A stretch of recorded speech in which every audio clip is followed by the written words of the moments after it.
ٹھیک کرنا مسلمان کا بیسک میرٹ ہے. ٹھیک ہوئی ہوئی جگہ پہ جا کے آرام کرنا اسلام نہیں ہے. مسلمان آرام کرنے آئے ہی نہیں. ہمیں پاکستان کی بات کریں, اللہ پاکستان کو آسانیاں دے, ہمارے تھرو, ہمارے بچوں کے تھرو اسلام کا ایک سسٹم بنائے ادھر.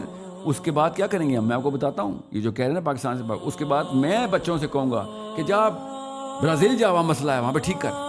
یہاں نیوزی لینڈ جا, وہاں پہ مسئلہ ٹھیک کر. سری لنکا جا, وہاں پہ مسئلہ ٹھیک کر. وما لکم لا تقاتلون فی سبیل اللہ. اللہ تعالیٰ تو کہہ رہے ہیں جا کے ظلم کو ختم کرو. ان سے پاکستان کا ظلم نہیں ختم ہو رہا, بگا رہے ہیں. یہ کون سا قرآن سمجھ رہا ہے ان کو؟ We need able men and able women.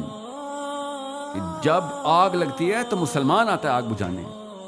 جس غیر مسلم کے گھر میں بھی آگ لگے گی کہ تو مسلمان کا, اسلام کا, قرآن کا تقاضا, جا کے غیر مسلموں کے گھر بھی آگ بجھاؤ, ہر ظالم کو پکڑو.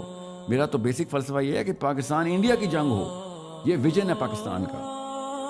اور پاکستان غلطی پہ ہو تو پاکستانی عوام, پاکستانی حکومت کے خلاف کھڑی ہو جائے. ظلم کا ساتھ نہیں دیں گے ہم. یہ والی